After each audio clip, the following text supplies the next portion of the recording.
Voilà, il est là, le jingle, il est court, mais il est efficace. Il est efficace. Et ce premier visage, c'est celui du garde des Sceaux, Nicolas Dupond-Moretti. Non, Éric Dupond... Pardon.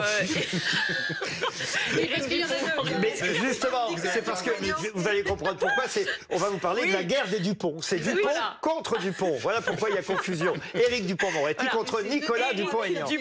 Deux Dupont qui s'affrontent. Le garde des Sceaux, donc interpellé à l'Assemblée nationale par Nicolas Dupond-Aignan sur les mesures de sécurité face à la menace terroriste. Et ça donne ça. Après 273 victimes du terrorisme dans notre pays, quand allons-nous passer, quand allez-vous passer des discours creux, des gesticulations au rétablissement de notre souveraineté nationale pour protéger nos concitoyens et vaincre cette guerre insidieuse qui nous menace? Qui a créé le parquet national antiterroriste? Où étiez-vous? Qui a renforcé le renseignement pénitentiaire? Où étiez-vous? Qui a créé les quartiers d'évaluation de la radicalisation? Où étiez-vous, monsieur le député? Qui a créé les quartiers de déradicalisation? Où étiez-vous? Qui a voté la loi séparatisme? Où étiez-vous, monsieur le député? Qui a renforcé le nombre de policiers, de magistrats dans ce pays? Où étiez-vous? Vous étiez trop occupés, en réalité, avec vos camarades Bigard et les autres, à nous dire que le vaccin tuait nos compatriotes. Voilà, Éric Dupond-Moretti contre Nicolas Dupond-Aignan. La guerre des Dupont à l'Assemblée, c'était hier. Et c'est Éric Dupond-Moretti qui gagne sur la forme, mais on constate quand même qu'il ne répond pas sur le fond.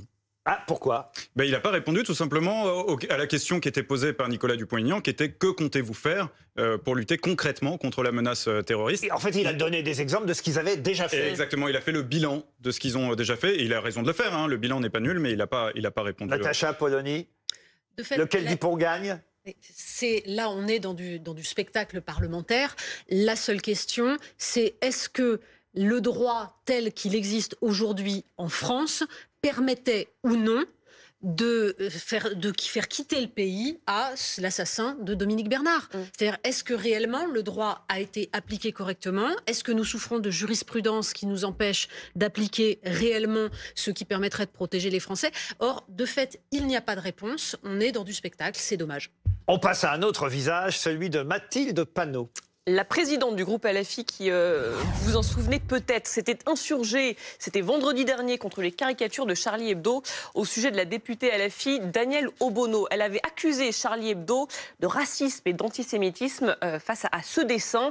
Gaza, Israël, la paix c'est possible, la France échange Obono contre les otages israéliens. Peut-être qu'on peut voir le tweet de Mathilde Panot à ce moment-là, qui disait donc: à Gerbet, le dessin de Charlie Hebdo se la joue, temps béni des colonies, et signe tranquillement le retour des caricatures racistes et antisémites. Audience toute trouvée avec F de Souche qui partage immédiatement. Français de Souche, les Français de Souche. On vous gêne pas les racistes. Voilà. Et effectivement, elle s'en est pris à Charlie à cause de ce dessin, Madame Panot. Sauf qu'elle n'aurait peut-être pas dû, parce qu'évidemment, cette semaine, Charlie s'est vengé. Je suis même pas sûr. Vous voulez que je vous dise, j'hésite à montrer le dessin signé Vuilma. Vous êtes pour qu'on le montre? Montrez-nous la réalité de la barbarie, Natacha Polony. Non, parce que le dessin est tellement affreux que... c'est Villemain en même temps. C'est Villemain, c'est un dessinateur. On sait très bien que c'est son style. C'est un peu hard, Villemain. Mais justement, c'est... Bon, voilà, ils l'ont montré en régie. Alors, ils sont allés plus vite que moi. Mais ce dessin est terrible pour Mathilde Panot, parce qu'on s'attaque aussi à son physique, il faut quand même le dire. Alors, jusqu'où la caricature peut aller? Céline Derkaoui. Non, mais moi, pour moi... On enlève le dessin, franchement, on l'enlève. Ils ont le droit de faire ces dessins-là. Comme Mathilde Panot et Daniel Obono ont le droit aussi, sur leur liberté d'expression, de dire voilà, que c'est raciste, etc. Je pense que Mathilde Panot, comme Daniel Obono, font plus de publicité à un journal qui peine à se vendre, donc je vois pas du tout forcément l'intérêt. Louis Morin. Oui, le dessin de presse, la caricature, ça fait partie de la tradition française. C'est protégé par la loi sur la liberté de la presse de 1881, protégé de manière constante par toutes les jurisprudences des tribunaux, et j'espère que ça continuera.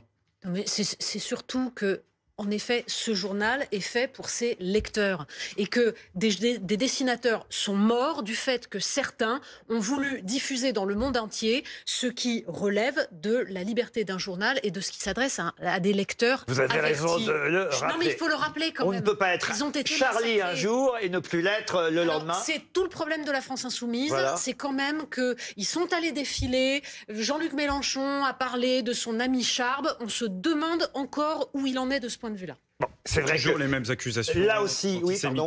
Toujours les mêmes accusations de racisme, d'antisémitisme contre Charlie Hebdo. C'est pas crédible une seule seconde. Non, là en l'occurrence, Voilà, c'est parce que il suffit de connaître le trait du dessinateur Félix pour savoir que c'est un trait très particulier. Il dessine tout le temps les personnages de cette manière-là. Non, mais la Quand on le caricature. connaît, Et quand on sait t'as que vu c'est le pas main, il n'y est jamais allé de main morte, on le sait aussi. la C'est définition vrai que la caricature de Mathilde Panot, c'est à la la fois définition même. on rit et puis à la fois on se dit quand même non, c'est trop. Mais c'est aussi là où vous avez raison, c'est aussi il faut le dire, le fait qu'aujourd'hui ces dessins circulent alors qu'avant on ne pouvait les lire que dans Charlie et achetait Charlie qui voulait. C'est toute la différence évidemment avec l'époque d'aujourd'hui où une fois que vous avez un journal, vous pouvez mettre le dessin sur les réseaux sociaux et il va toucher le plus grand nombre alors qu'avant évidemment c'était uniquement ceux qui achetaient Charlie qui étaient directement touchés ou pas par les dessins, mais au moins ils avaient fait le choix d'acheter Charlie Hebdo. Aujourd'hui c'est plus compliqué, c'est l'autre problème. Oui, tout à fait. Et c'est la définition même de la caricature, hein, c'est l'exagération des caractéristiques physiques. Donc si on ne peut plus faire ça, on ne peut plus caricaturer. Bah, c'est sûr que vous, on va pas trop vous caricaturer. Bon, je suis sûr qu'ils y arriveraient très bien. Ah si, je pense qu'on peut... Ah si, croyez-le, on peut très bien le caricaturer. Ouais, mais pas sur comment dire, des physiques racistes, enfin des Donc ça veut dire que vous trouviez que c'était raciste et antisémite. Oui, mais moi je trouve que, en tout cas, que c'était raciste pour Daniel Obono, mais enfin comment dire, on a le droit aussi de le dire. Voilà, tout simplement. Eux ont le droit de le faire et Voilà, vous avez le droit de le dire. C'est ce qui s'appelle effectivement un pays où la liberté d'expression règne. On passe à Christian Estrosi, troisième visage de notre trombinoscope. Parce que le tracé du Tour de France 2024 a été dévoilé, un tracé inédit, plusieurs premières avec un départ en Italie et une arrivée donc à Nice en raison des Jeux de Paris. Ben oui, on parlera tout à l'heure justement de la cérémonie d'ouverture des Jeux Olympiques, évidemment qui auront lieu à Paris et qui empêche les coureurs, même si c'est quelques jours après, mais quand même c'est quelques jours seulement après, qui empêche les coureurs d'arriver sur le Tour sur les Champs-Élysées, comme le veut la tradition depuis des années et des années, même si je crois qu'au tout début du Tour, c'était pas sur les Champs-Élysées, c'était, je crois, au Parc des Princes à l'époque, je vais vous dire. Mais depuis, en tout cas, on est habitué à cette tradition-là, et c'est vrai que là, Monsieur Estrosi a réussi un joli coup, parce que ça va arriver dans la ville de Nice, et ça, c'est quand même très regardé à l'arrivée du Tour. D'autant, alors je sais pas si vous suivez bien le cyclisme, que ça va être un événement particulier, parce que cette dernière étape qui se passera entre Monaco et Nice, ce sera un contre-la-montre. Et ça n'était pas arrivé, la dernière étape en contre-la-montre, depuis le fameux duel Laurent Fignon contre Greg LeMond, où l'un avait gagné contre l'autre à quelques secondes d'écart. Donc on espère un même final. Ça compensera peut-être l'absence des Champs-Élysées à l'image. Et ce sera très exactement 5 jours avant le début des JO, donc il y aura un regard international très important sur ce Tour de France. Alors ce qui est drôle à propos du tracé du Tour, ça n'a pas l'air de vous intéresser, mais moi ça me fascine. Vous savez, maintenant que le Paris-Dakar est en Amérique latine, on peut en effet avoir le Tour de France qui passe à peu près... Qui part d'Italie d'ailleurs. Faire les mots n'ont plus de sens, c'est pas grave. Qui part d'Italie aussi, ce Tour de France. Non, on sait juste que Christian Estrosi a de l'entre-gens, il l'avait déjà montré, je ne sais pas ce qu'il a d'autre, mais il a de l'entre-gens. Le Tour était parti de Nice il y a quelques années, l'année du Covid. Là, il y arrivera cette année à la place des Champs-Élysées à Paris. Un dernier visage, celui du réalisateur Ken Loach. Le réalisateur chouchou du Festival de Cannes qui sort un film aujourd'hui, The Old Oak, le vieux chêne, le réalisateur qui fait se rencontrer la population d'une petite ville du nord de l'Angleterre et des réfugiés syriens. En fait, le vieux chêne, c'est le nom d'un pub là-bas où se réunissent dans un village, effectivement, des gens qui sont plutôt désœuvrés. Il y a la désertification, effectivement, citadine ou rurale, même plutôt,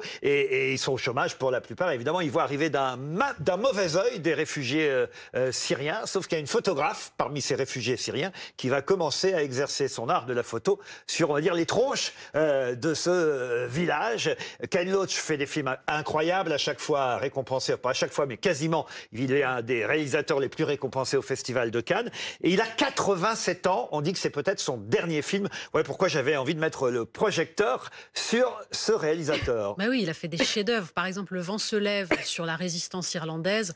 C'est un film extraordinaire. Il y avait eu aussi je crois que c'était moi, Daniel Black, sur le combat contre l'administration, qui était un film particulièrement réussi. Un mot? Oui, non, il y a Second Tour aussi qui sort le même jour. Ah, mais... vous êtes cinéma français, alors, le film d'Albert ouais, Dupontel. Exactement, mais la critique est pas très bonne. Donc, alors ça dépend, Télérama a bien critiqué le film de Dupontel, mais c'est vrai qu'on va dire qu'en moyenne, il prend cher. Mais comme on est en vacances scolaires, on sait aussi que le film qui sort aujourd'hui, qui fera sûrement le plus d'entrées, c'est le film de la bande à Fifi, ça s'appelle 3 jours max. Généralement, les critiques sont pas très bonnes pour ce genre de comédie. Je sais pas si on peut parler. Voilà. Sauf que ça cartonne. Philippe Lachaud est excellent. C'est vraiment, enfin, je trouve que c'est du très bon Tarek cinéma. Boudali. Je sais, oui. C'est son copain Tarek Boudali qui avait fait déjà 30 jours max. Là, c'est 3 jours max. Ça devrait effectivement attirer des millions de téléspectateurs. Moi, quand j'étais gamin, c'était les Charlots. Vous voyez, c'est à peu près ça. Hein. C'est pas leur faire injure. Il y a plus de moyens. Il y a plus de moyens, mais c'est l'esprit qu'avaient les Charlots. Et ça faisait pareil, des scores énormes dans les années 70, 80. Et oui, je suis déjà vieux. Allez.